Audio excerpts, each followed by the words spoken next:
Siap anaknya jadi tentara? Kenapa waktu nanya anak jadi tentara, Ustaz nanya ibu?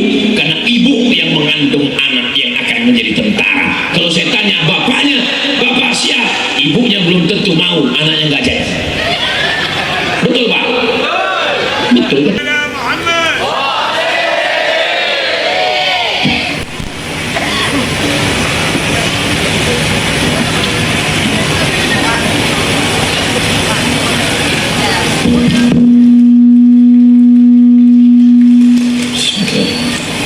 Assalamualaikum warahmatullahi wabarakatuh.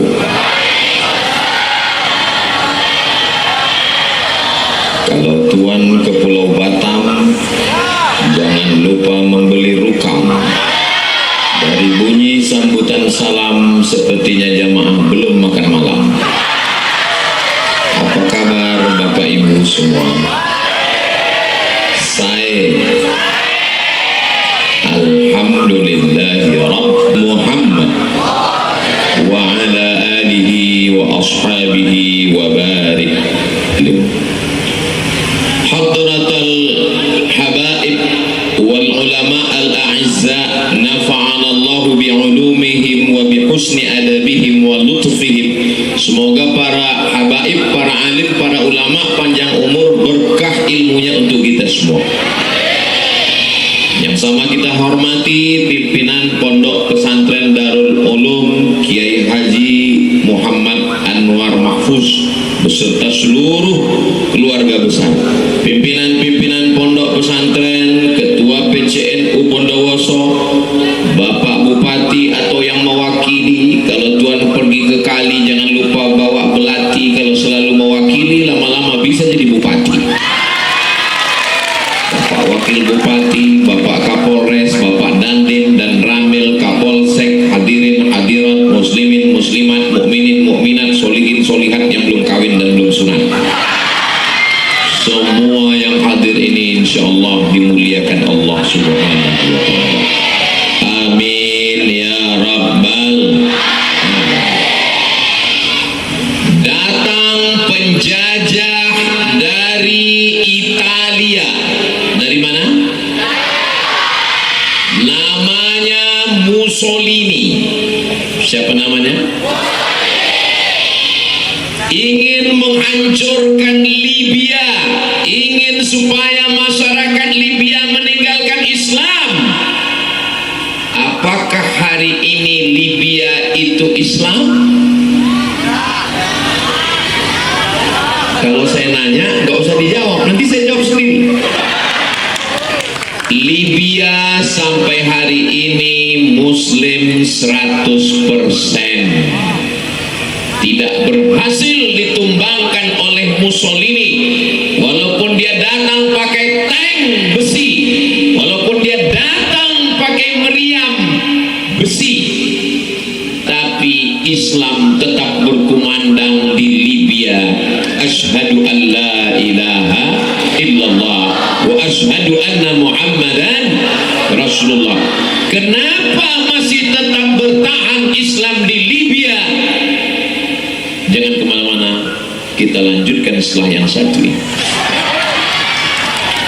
Kemudian ada satu lagi negara namanya Tunisia. Apa namanya? Tunisia. Datang penjajah dari Paris, Prancis. Tunisia, Aljazair, Maroko, Mauritania. 4 negara dijajah oleh Paris, Prancis. Mereka ingin supaya Islam hilang dari Tunisia, Aljazair, Maroko, Mauritania. Sampai hari ini Tunisia, Aljazair, Maroko, Mauritania tetap berkumandang asyhadu an la ilaha illallah wa asyhadu anna Muhammadan. Datang Inggris menjajah Mesir. Apa yang terjadi? Mesir, tempat tujuan orang menuntut ilmu, Al-Azhar masih tetap tegak berdiri. Mesir, Libya, Tunisia, Aljazair,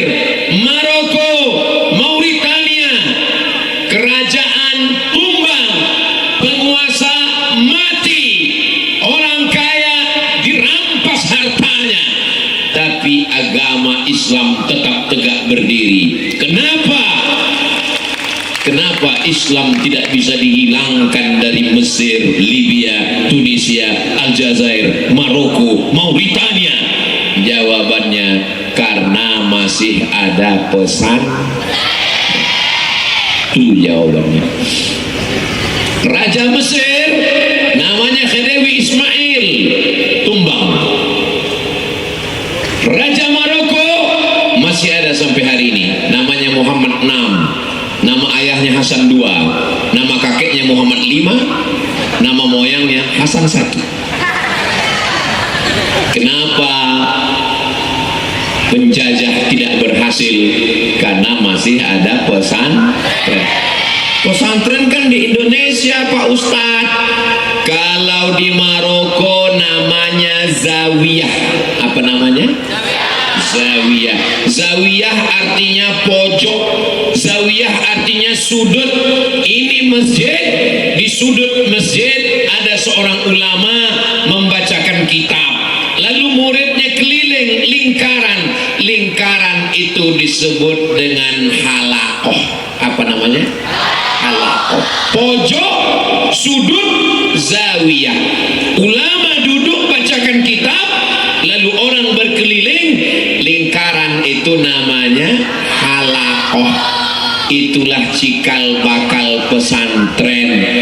Kalau di Afrika Utara namanya zawiyah, sampai ke Aceh namanya dayah, di Malaysia namanya pondok, di Indonesia namanya pesantren.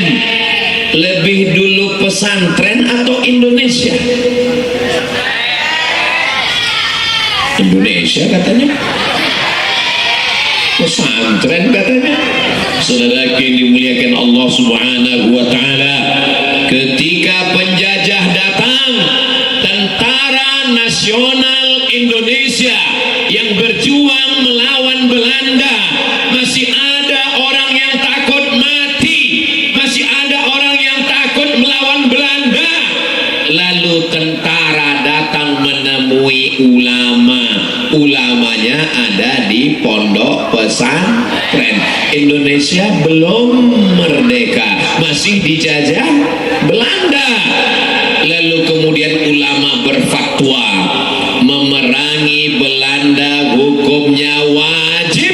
Siapa yang mati dibunuh Belanda berarti matinya mati syahid.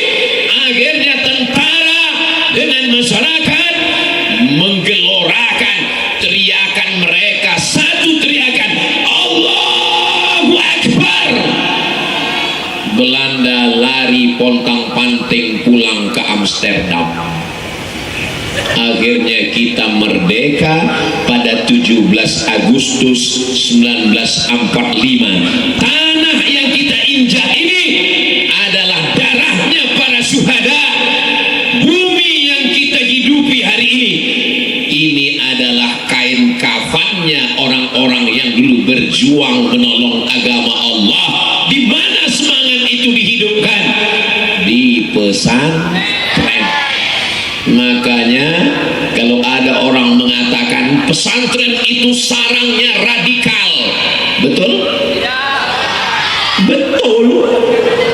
Kalau nggak radikal pesantren kita nggak merdeka. Seandainya datang Tentara Nasional Indonesia lalu nanya ke Kiai, Kiai kita dijajah Belanda, lalu kiainya nggak radikal, ya udah kita terima aja, ini takdir. Ketika tentara datang bertanya kepada Kiai, Kiai itu orang kafir menjajah kita, apa kata Kiai? Wajib perang, angkat senjata, wajib melawan penjajah Belanda. Makanya di pembukaan Undang-Undang Dasar 1945 preambul dituliskan, atas berkat rahmat Allah yang Maha Kuasa dan keinginan bangsa Indonesia yang luhur, dengan ini menyatakan kemerdekaan Republik Indonesia. Ada orang berkulit hitam, berotot, gagah, perkasa, Apa namanya? Aborigin, suku asli yang mendiami Australia, Melbourne, Sydney, Adelaide, Perth. Ini penduduk asli benua Australia, berkulit hitam, gagah, perkasa, tegap, berdiri, tinggi, kokoh. Tapi mereka dikuasai oleh orang-orang Eropa, Amerika, Spanyol, Portugis, Inggris, Jerman. Makanya orang aborigin di Australia sebagai warga negara nomor 2, yang berkuasa adalah orang berkulit putih. Apakah di Indonesia Belanda bisa berkuasa? Tidak. Kalau dilihat bentuk tubuh, lebih gagah aborigin atau kita? Saya nggak ada ngomong begitu. Aborigin tegap, tinggi, berotot, gagah. Tapi aborigin kalah. Yang paling hebat naik kuda, yang paling hebat pakai tombak, yang paling hebat memanah, yang paling hebat berburu. Penduduk asli Amerika, namanya suku Indian. Apa namanya? Indian. Di film Cowboy kita menonton Indian, hebat membaca jejak di gurun pasir. Tapi Indian tidak berkuasa. Indian jadi penduduk nomor 2. Yang berkuasa di Amerika adalah Donald Bebek. Inggris, Jerman, yang datang dari Eropa pindah ke Amerika. Indian katanya hebat, kalah. Aborigin katanya hebat, kalah. Tapi orang Nusantara, Sumatera, Kalimantan, Sulawesi, Papua, Jawa, badannya tidak terlalu besar, ototnya tidak terlalu hebat, tapi Belanda tidak bisa menguasainya. Apa yang membuat dia hebat? Ada semangat dalam dirinya, iskariman, hidup mulia, tidak mau terjajah. Hidupnya mulia atau matinya mati syahid. Itulah yang membuat negeri ini merdeka. Jadi kalau begitu, kira-kira kiai dan santri itu radikal atau tidak? Tadi katanya enggak. Radikal menurut Belanda. Tapi kalau menurut kita, wa ma arsalnaka illa rahmatan lil. Ini Ustaz Somad ini radikal, ini suaranya keras sekali. Suara saya aslinya lembut, tapi karena sound sistemnya sound horek, sound sistemnya yang menyala abangku. Saudara Kendi, suara saya jelas? Alhamdulillahirabbil. Allahumma sholli ala sayyidina Muhammadin tibbil qulubi wa dawaiha wa afiyatil abdani wa shifaiha wa nuril absari wa diyaiha wa ala alihi wa sahbihi wa sallim. Sallu ala Nabi Muhammad. Bondowoso ini aman. Kalau aman, kenapa pakai pagar besi? Berarti radikal. Saudara yang dimuliakan Allah Subhanahu wa Ta'ala, ada Banser, ada polisi, ada TNI, ada tentara untuk menjaga Ustaz Somad pakai pagar besi dari serangan emak-emak radikal. Mereka yang memasukkan anaknya ke pesantren, mereka mau anaknya tidak dijajah. Bukan lagi kita menghadapi Mussolini, kita tidak lagi menghadapi Inggris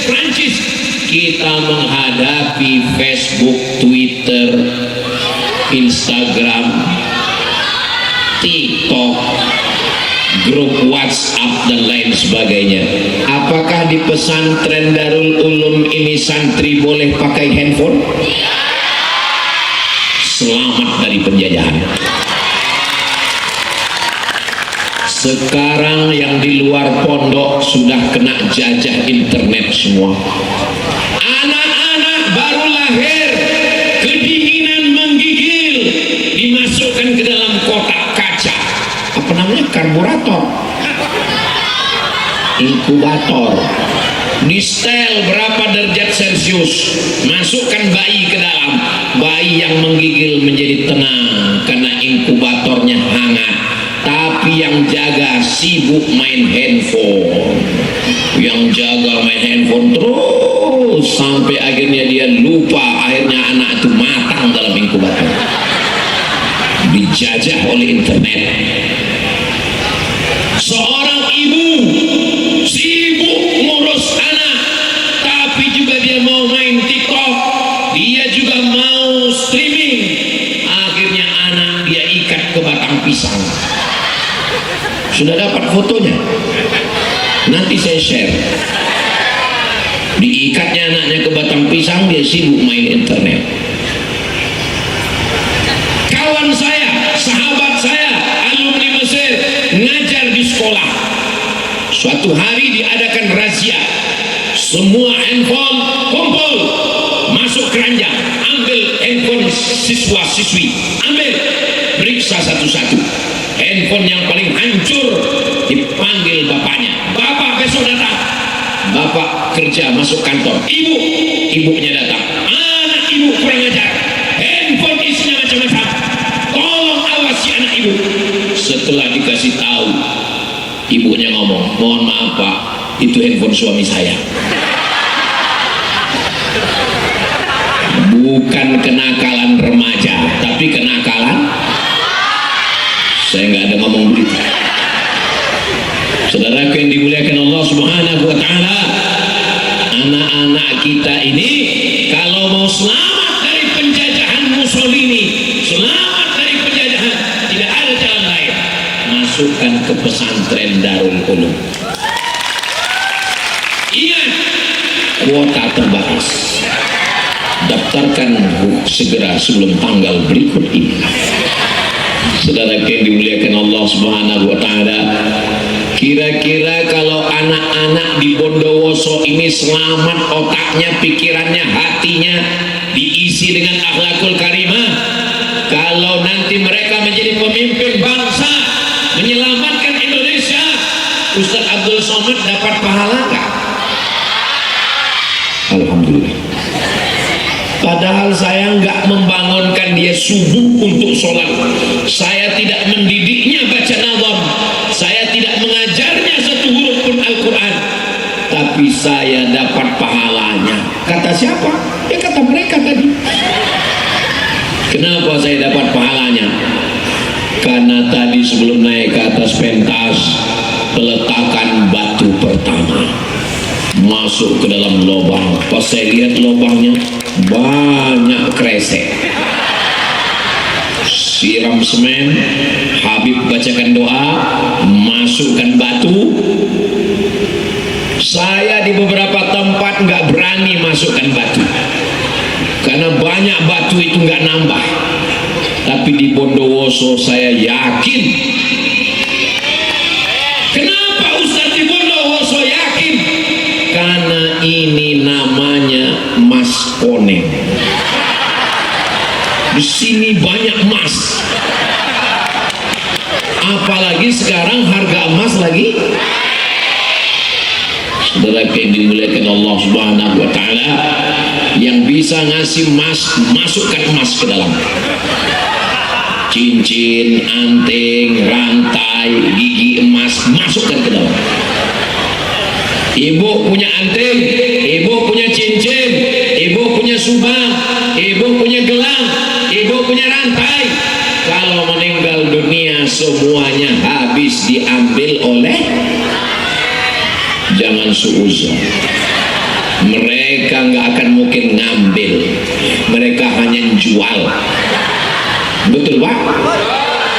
Betul kata mereka. Sallallahu ala Muhammad sallallahu alaihi wasallam sallallahu ala Muhammad sallallahu alaihi wasallam ya Nabi salam alaika ya Rasul salam alaika ya Habib salam alaika salawatullah alaika sallu ala Nabi Muhammad. Ada seorang ulama membacakan kitab, murid-muridnya berkeliling, lalu kemudian di masjid itu ada majlis-majlis halaqah-halaqah, ada halaqah akidah, wujud qidam baqa mukhalafatu lil hawadisi qiyamuhu bi nafsihi wahdaniyah qudrat iradat. Ada halaqah tafsir, nama tafsirnya At-Tahrir wa Tanwir. Mercon sudah meletup, tanda penjajah sudah dekat. Ada halaqah aqidah Imam Abul Hasan Al-Ash'ari. Ada halaqah tafsir At-Tahrir wa Tanwir Imam Thahir bin Ashur. Masjid itu bernama Zaituna. Apa namanya? Karena drone sudah datang, lambaikan tangan. Agak-agak 2 jam ya. Masjid itu bernama Masjid Zaituna. Sampai hari ini Masjid Zaituna masih tetap tegak berdiri sebagai universitas tertua di dunia. Berawal dari masjid, ada ulama membacakan kitab halaqah, namanya Masjid Zaituna. Sekarang menjadi Universitas Zaituna University, letaknya di Tunisia. Ada seorang ulama membacakan kitab di atas masjid, nama masjidnya Al-Azhar, lebih 1000 tahun yang lalu. Sekarang masjid itu sudah jadi universitas, namanya Al-Azhar University. Al-Azhar tua, Zaituna lebih tua. Zaituna tua, ada yang lebih tua lagi. Nama masjidnya Karawiyin. Apa namanya? Karawiyin, di tempat tenggelamnya matahari. Tenggelam matahari, ghurub. Tempat tenggelamnya maghrib. Nama waktunya maghrib. Waktu sholat tenggelam matahari, namanya sholat. Ini sholat maghrib. Dan negeri itu sudah menjadi negara, namanya Maroko. Dan universitas tertua namanya Karawiyin University. Lebih tua daripada Harvard, lebih tua daripada Cambridge, lebih tua daripada Sorbonne Paris Prancis. Islam sebagai tonggak utama universitas tua dunia. Dari mana universitas datang? Dari masjid. Masjidnya kenapa ada? Karena ada ulama yang membacakan kitab. Insya Allah negeri ini tempat yang diberkahi Allah karena majlis ilmu, insya Allah.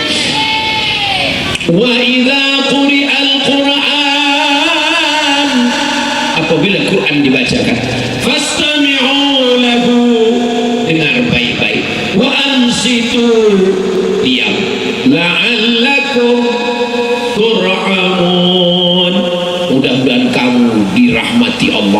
dengan dibacakannya Al-Quran, dengan dibacakannya maulid, dengan dibacakannya sholawat, maka tanah yang kita injak ini akan menjadi asrama putri pesantren Darul Ulum, insyaallah. Di sini anak-anak akan membaca Al-Quran, membaca Alfiyah, membaca Simtud Durar, membaca Adyaul Lami, membaca kitab, membaca fikih, membaca akidah. Mereka akan menjadi ibu, akan menjadi orang tua anak-anak mereka yang akan melanjutkan tongkat estafet perjuangan bangsa menuju Indonesia Emas 2045. Indonesia Emas masih lama, 2045, 2026 Mas Kone sudah ada emas duluan. Saudara yang dimuliakan Allah Subhanahu wa taala, ada bawa handphone, handphonenya ada senternya, bisa dihidupkan, hidupkan karena kameranya sudah naik ke atas.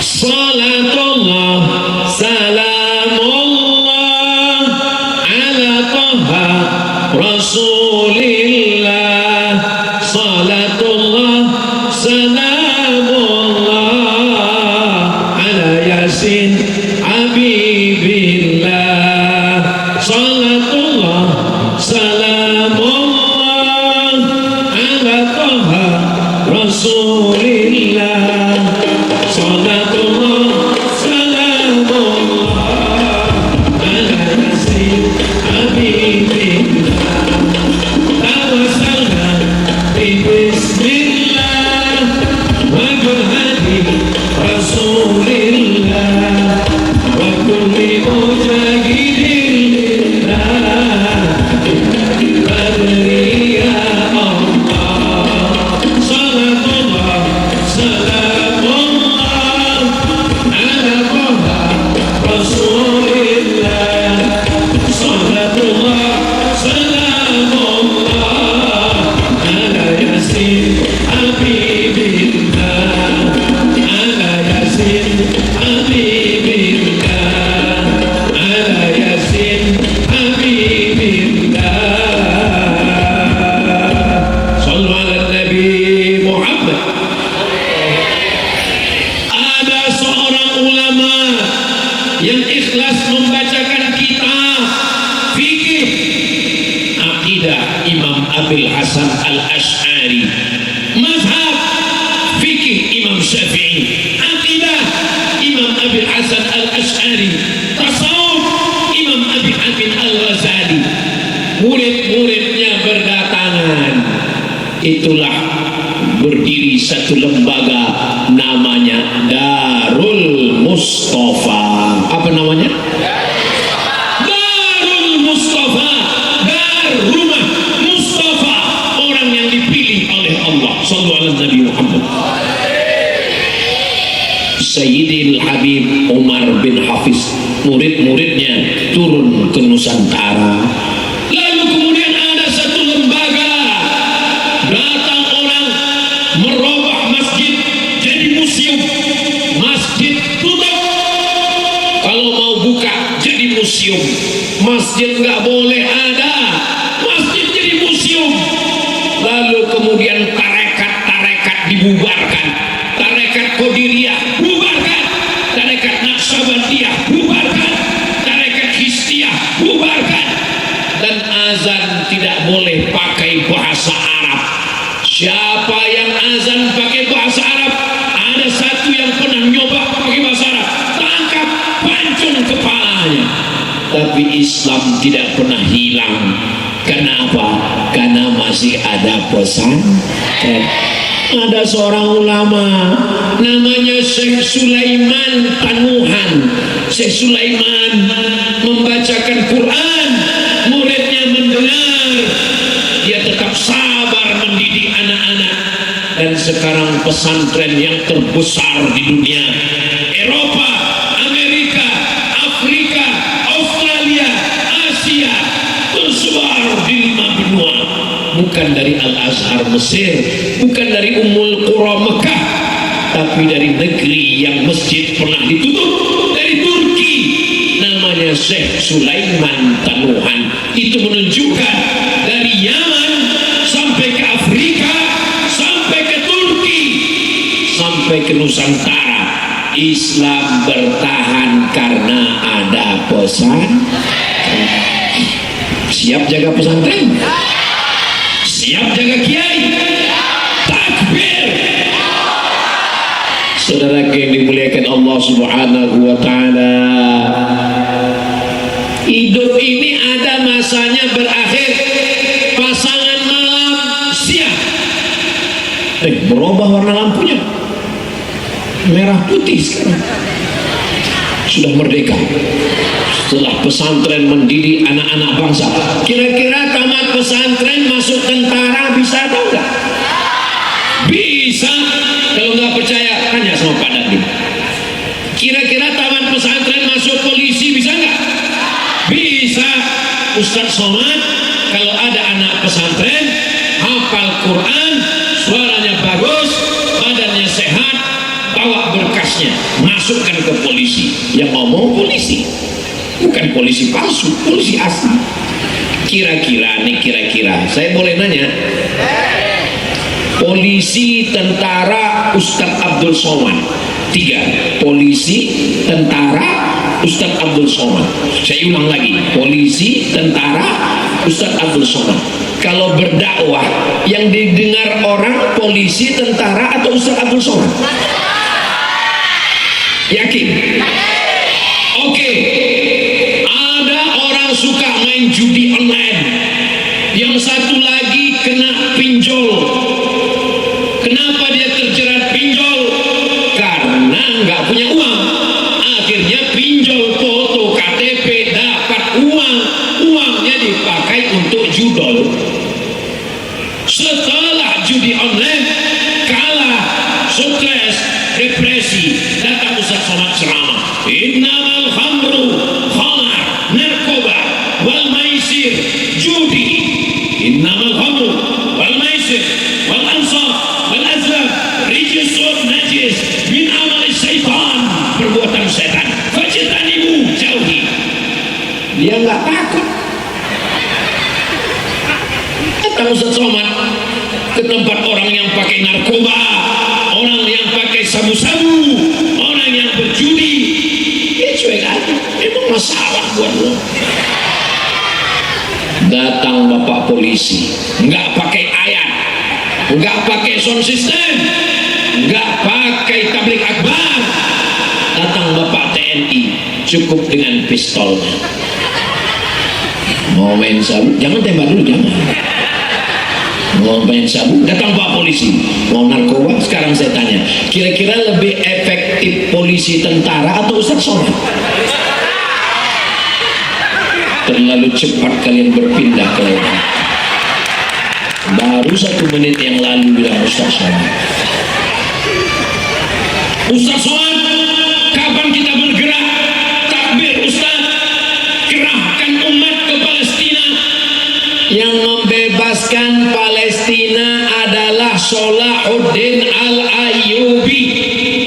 Siapa yang membebaskan Palestina? Salahuddin Al-Ayyubi. Salahuddin Al-Ayyubi bukan ustaz. Salahuddin Al-Ayyubi adalah tentara, panglima perang, tapi dia membaca kitab Ihya Ulumuddin yang ngejek-ngejek Imam Al-Ghazali. Nah, apa itu Imam Al-Ghazali? Cuman murid kitab tasawuf, ingat mati. Salahuddin Al-Ayyubi gak takut mati gara-gara membaca kitab Imam Al-Ghazali. Ihya Ulumuddin dikhatamkan oleh Salahuddin Al-Ayyubi. Apa pelajaran dari sini? Palestina akan merdeka, dimerdekakan oleh tentara yang ngaji. Siap anaknya jadi tentara? Kenapa waktu nanya anak jadi tentara, Ustaz nanya ibu? Karena ibu yang mengandung anak yang akan menjadi tentara. Kalau saya tanya bapaknya, bapak siap, ibunya belum tentu mau, anaknya nggak jadi. Betul Pak? Betul kata mereka. Tapi kalau ibu yang setuju, ibu yang mau, maka anaknya akan jadi tentara yang takut kepada Allah, Sallu ala Nabi Muhammad. Siapa yang merebut Konstantinopel direbut oleh Muhammad Al-Fatih. Muhammad Al-Fatih bukan ustadz, guys. Muhammad Al-Fatih panglima tentara yang diangkat menjadi raja di Turki, tapi dia dibawa oleh gurunya namanya Syekh Aga Syamsuddin. Syekh Aga Syamsuddin membawa Muhammad Al-Fatih ziarah ke makam sahabat Nabi namanya Salahuddin. Salahuddin Al-Ayyubi yang membebaskan Palestina, bukan sahabat Nabi. Terus sahabat Nabi ini siapa? Abu Ayyub Al-Ansari. Kuburnya di bawah pohon kayu yang rimbun. Datang Aga Syamsuddin membawa Muhammad Al-Fatih. Wahai Al-Fatih, sang penakluk, ini makam sahabat Nabi namanya Abu Ayyub Al-Ansari. Dia datang kemari, umurnya 80 tahun. Berapa umur Abu Ayyub Al-Ansari waktu ikut perang? 80 tahun. Orang sekarang 80 tahun keluar ICU. Abu Ayyub Al-Ansari umur 80 tahun mau menaklukkan Konstantinopel karena dia dengar hadis Nabi. Apa hadisnya? La taftahunnal Konstantiniyah, kamu akan merebut Konstantinopel. Wala ni'mal amiru amiruha, panglima terbaiknya adalah panglima pasukan itu. Wala ni'mal jaishu dzalika jais, tentara terbaik adalah tentara itu. Hadis itu dibacakan oleh Syekh Aga Syamsuddin kepada muridnya Muhammad Al-Fatih di depan makam Abu Ayyub Al-Ansari, membakar semangat muridnya. Akhirnya muridnya merebut Konstantinopel. Umurnya berapa? 19 tahun. Yang 19 tahun angkat tangan. Masya Allah, sang penakluk. Berapa umur Muhammad Al-Fatih membebaskan Konstantinopel? 19 tahun. Apa yang dia taklukkan? Konstantinopel. Kamu berapa? Saya 19 tahun. Apa yang kamu taklukkan? Hati dia. Astaghfirullah Rabbal baraya, astaghfirullah minal khataya, Rabbi zidni ilman nafi'a wa wafiqni amalan salihah. Santri pesantren Darul Ulum yang bebas ketemu laki-laki dan perempuan? Tidak. Ustaz tahu dari mana? Ada tembok Berlin yang memisahkan mereka. Temboknya kokoh, pintunya besi. Jangankan setan, Ustaz aja nggak bisa lewat. Saya aja mau lewat situ tadi. Mohon maaf Ustaz, ini nggak bisa rame-rame, cuman Ustadz dengan kiai berdua. Saya heran, kok cuman kami berdua, ternyata pintunya sempit.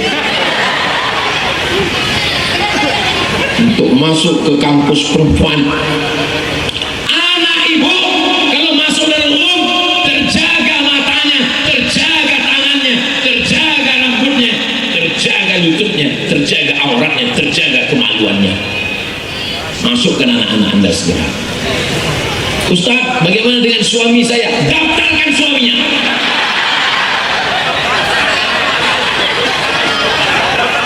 Anak saya belum usia sekolah Pak Ustaz. Kita minta sama Kiai, Pak Kiai tolong bukakan penitipan anak soleh. Saya mau nitipkan suami. Kita buka penitipan suami soleh. Saudara yang dimuliakan Allah Subhanahu wa taala. Mudah-mudahan bapaknya baik, ibunya baik, anaknya baik. Bapak boleh jenderal bintang 4, bapak boleh dokter spesialis, ibu boleh wanita karir. Tapi masalah mendidik anak tidak ada yang paling berhasil anak kecuali pondok pesantren. Ibu, saya boleh bertanya, Bu? Siapa di antara ibu yang sanggup membangunkan anak setiap malam jam 3 untuk tahajud? Jam 3 malam bangun tahajud, habis tahajud witir, habis witir baca Quran, habis tahsin ngafal, habis ngafal murojaah, masuk azan subuh, habis azan subuh zikir sampai terbit matahari, sarapan, masuk kelas sampai zuhur, qailulah, sholat zuhur, masuk kelas sampai asar olahraga sampai 1 jam menjelang azan maghrib, mandi bersih, ngulang bacaan sampai isya ngaji baca kitab sampai jam 10 malam baru tidur. Ada yang sanggup? Amerika punya asrama, Jepang punya asrama, ya hanya sekedar menyiapkan tempat tidur, toilet, kamar mandi dan kantin, tapi untuk membacakan kitab, membacakan nazam, membacakan ayat, membacakan hadis, satu-satunya lembaga di dunia hanya tinggal 1, pondok pesantren. Jangan heran kalau pembusukan pesantren ini sekarang sedang diangkat di internet. Jangan gara-gara nila setitik rusak susu sekolah, dirusak nama baiknya. Mereka ingin anak bapak hancur di luar. Jangan normalisasi pacaran. Yang posting dokter spesialis kelamin. Kenapa? Sipilis, raja singa, kudisan, bernanah, virus HIV/AIDS, gara-gara pacaran. Anak kita sekarang terselamatkan dari pacaran. Hai anak-anak muda yang luar biasa, kalian terjaga, terpelihara di sini, insya Allah dunia akhirat dijaga. Malam dibacakan habaib dan kiai doa, dizikirkan, ditawajuhkan, dimunajatkan, disolawatkan, ditawassulkan. Rabbana hablana minas sholihin. Kiai-kiai ini lebih banyak mendoakan anak bapak ibu daripada bapak ibunya sendiri. Betul? Betul kata mereka. Bapak ibunya di rumah, kiai membacakan, mentawassulkan dengan al-fatihahnya, dengan sholawat nariyahnya, dengan sholawat tafrijiyahnya, dengan simtuduralnya, dengan sholawat burdahnya, untuk supaya anak-anak ini menjadi anak-anak yang soleh dan solehah. Alhamdulillah Pak Ustaz, alhamdulillah. Anaknya di mana? Ya karena kemarin nggak lulus SMP negeri, nggak lulus SMP plus, ya udahlah daripada nggak sekolah mondok aja. Kok pikir pondok ini tong sampah? Anakmu di mana sekarang? SMP negeri, mantap. Anakmu sekarang di mana? SMP plus, hebat. Di SMP Pak, di SMP Bu, pelajarannya dengan 5 jari selesai. Itu poster apa? Pelajarannya 5 jari selesai. Fisika, kimia, matematika, bahasa Inggris. Fisika, kimia, matematika, bahasa Inggris, biologi, ujian selesai, apa ijazah? 10 paling banyak dengan yang lain. Tapi di pesantren Darul Ulum bisa kita hitung sama-sama. Nahwu, shorof, balaghah, ma'ani, bayan, mantik, fikih, usul fikih, qawaidul fikih, aulul qawafi, tahsin, hadis, ulumul hadis, rijalul hadis, mukhtaliful hadis, mustalahul hadis, waribul hadis, ditambah lagi fisika, kimia, biologi, matematika, bahasa Inggris, jari tangan, jari kaki, tambah gigi, nggak selesai mata pelajaran.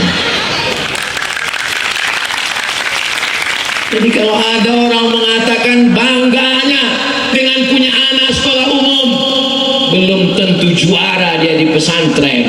Anak saya hebat bahasa Inggris, TOEFL, of English foreign language. Oh, memang semua sekarang belajar bahasa Inggris. Anak saya preschool pun bahasa Inggris, TK pun bahasa Inggris. Tapi kau pikir bahasa Arab ini mudah?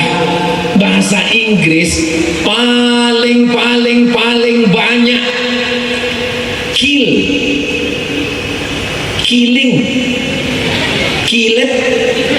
killer. Ada lagi yang bisa nambahkan? Killing, killer. Cuma 4. Tapi bahasa Arab, qatala yaqtulu qatlan qatilun maqtulun tuqtul la taqtul maqtalun miktalun. Itu baru tasrif qatala yaqtulu. Bagaimana kalau masuk huwa humahu?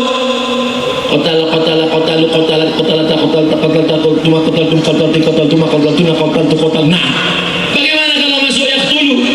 Yaktulani yaktuluna taktulani yaktulna taktulani taktuluna taktulina taktulani taktulna aktuluna qatilun qatilani qatiluna qatilatun qatilatani qatilatun.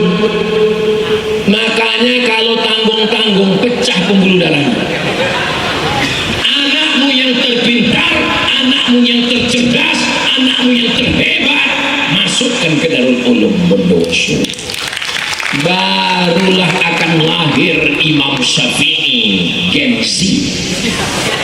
Barulah lahir akan datang ahli tafsir Imam Ibnu Ja'far Ibnu Jarir, Abu Ja'far Ibnu Jarir At-Tabari.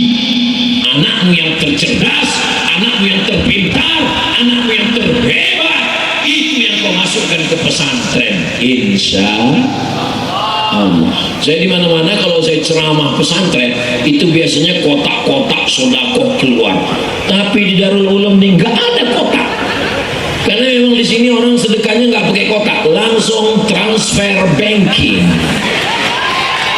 langsung scan barcode. Mana nomor rekeningnya? Oh, nggak ada. Mana sorban? Yang nggak punya sorban, saya kasih sorban saya. Jalankan dari ujung ke ujung. Masuk. Kenapa pakai sorban?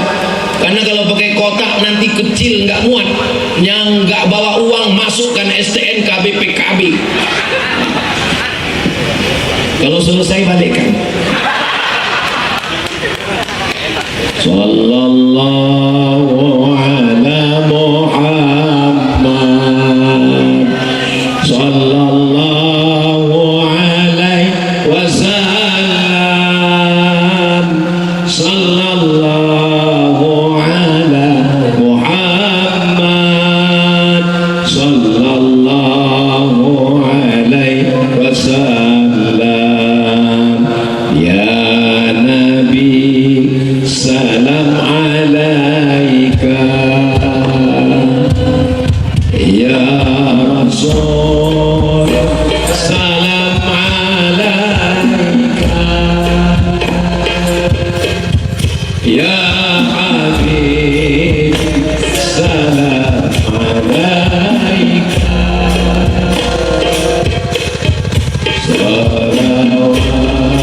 salawatullah alaika.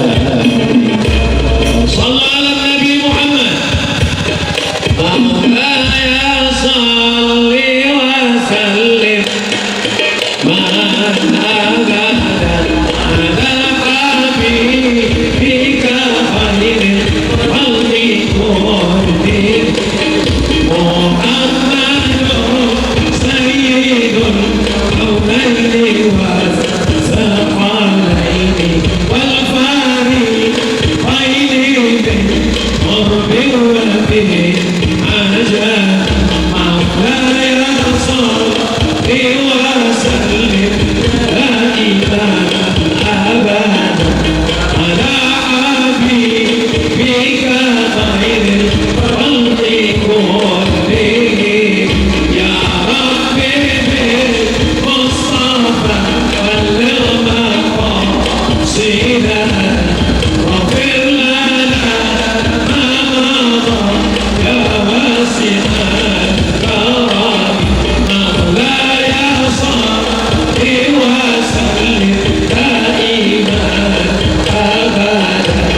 ala Nabi Muhammad.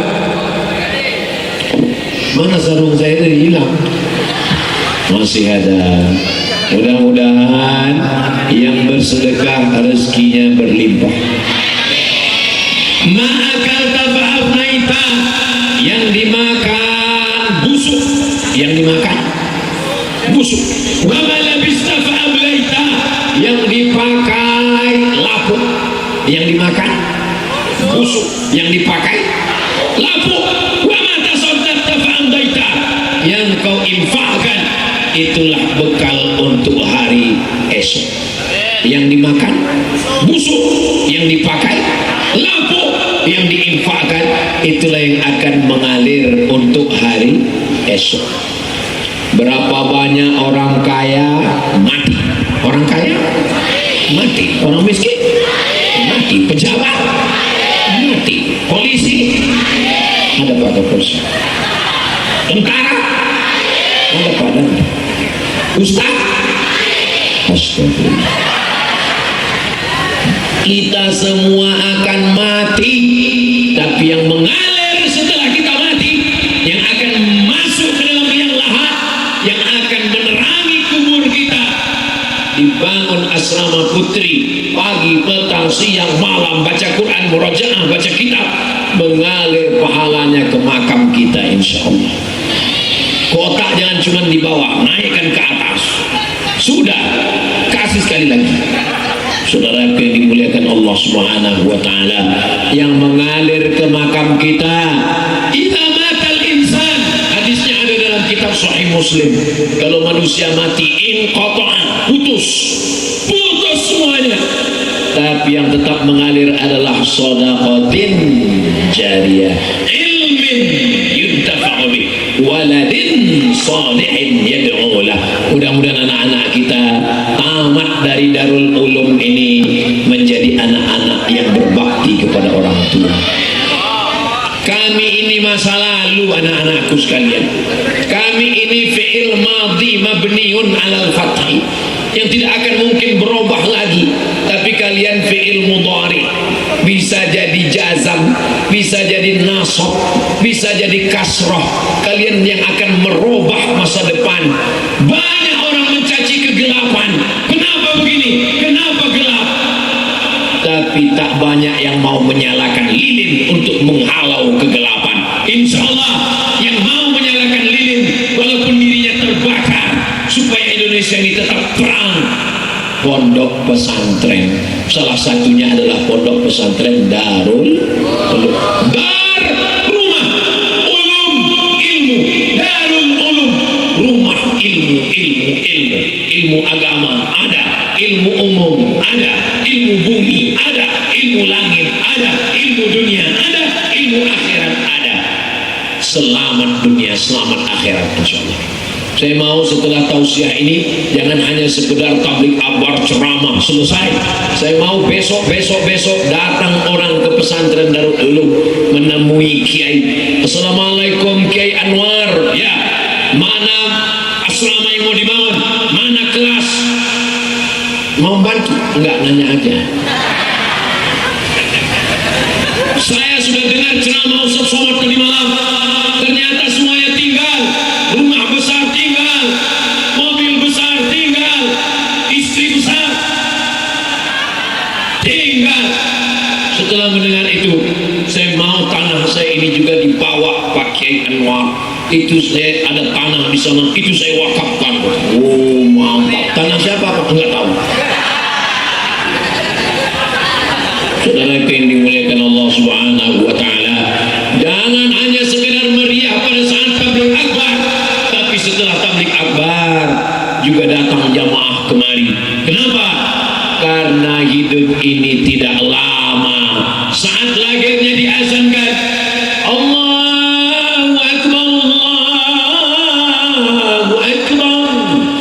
Saat matinya disolatkan, sebelum mati ditalqinkan ke telinga, la ilaha illallah. Tanah yang subur hijau.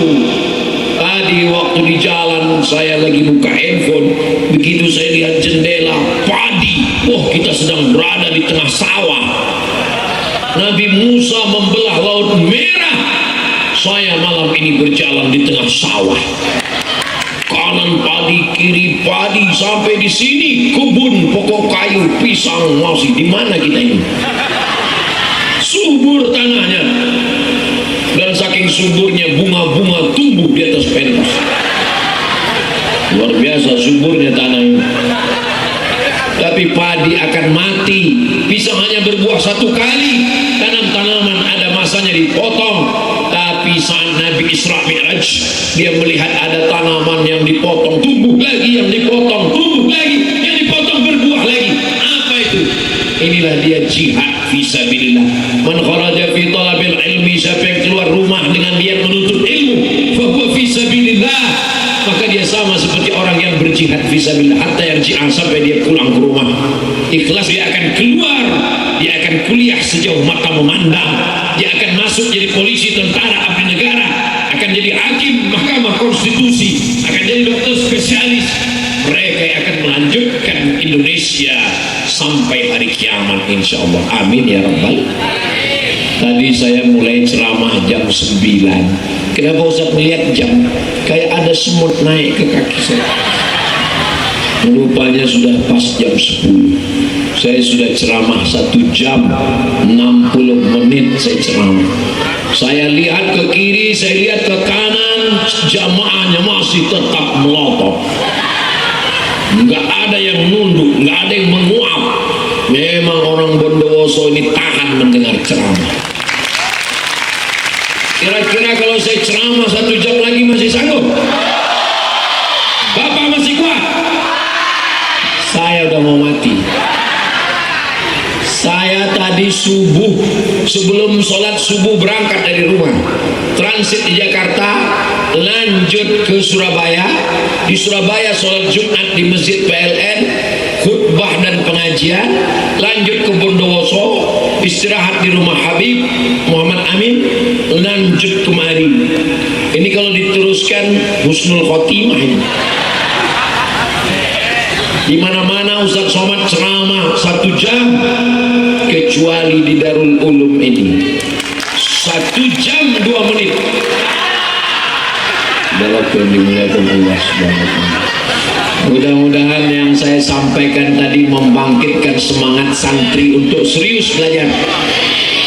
Saya mau yang saya sampaikan tadi, para ustaz-ustazah kiai, semakin kita mendidik anak-anak ini, karena benteng terakhir pertahanan ahli sunnah wal jamaah di Indonesia tinggal 1, tinggal pondok pesantren.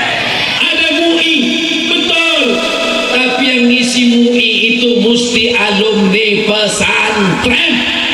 Ada MU, ada Muhammadiyah, betul, tapi yang duduk di PB, yang duduk di pengurus Muhammadiyah mesti anak-anak pesantren. Ustaz nggak percaya dengan orang yang nggak tamat pesantren. Saya bukan nggak percaya, tapi kita di pesantren dididik 3 akidahnya Imam Abil Hasan Al-Ash'ari, fikihnya Imam Muhammad bin Idris Asy-Syafi'i, tasawufnya Imam Abi Hamid Al-Ghazali. Inilah ciri daripada ahli sunnah wal jamaah. Kalau mau memasukkan anak pesantren, tanya dulu akidahnya apa, fikihnya apa, tasawufnya apa. Kalau mau dengar pengajian di internet, pastikan dulu ini ustadznya ada atau AI. Kalau mau dengar ngaji di internet, di YouTube, pastikan dulu ini orangnya ada di alam dunia atau di alam gaib.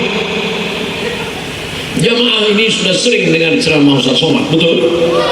Malam ini mereka cuma mau meyakinkan bahwa Ustaz Somad ini ada di alam nyata. Oh, ternyata orangnya ada ternyata. Nanti kalau ada yang nanya, sampean sudah ketemu Ustaz Somad? Iya, aku wis ketok uang ini. Bapak Ibu yang dimuliakan Allah Subhanahu wa Ta'ala, itu yang dapat saya sampaikan pada malam hari ini. Banyak kata-kata saya tidak berkenan di hati, menyinggung perasaan Bapak Ibu. Maukah Bapak Ibu memaafkan saya? Alhamdulillahirabbil alamin. Jangan bubar, karena puncak dari tabligh akbar adalah doanya. Aminkan doa yang dibacakan oleh kiai kita, ulama kita nanti di akhir acara. Saya tutup dengan pantun penutup. Menangkap puyuh di Bukit Selasih. Thank you dan terima kasih. Jangan tepuk tangan dulu, masih ada 2 pantun lagi. Minum selasih, makan lontong. Terima kasih matur selangkong. Jangan tepuk, masih ada 1 lagi. Madiun lemah teles. Matur nuwun Gusti Allah sing bales. Aku qouli hadza astaghfirullah li wa lakum. Wassalamualaikum warahmatullahi wabarakatuh.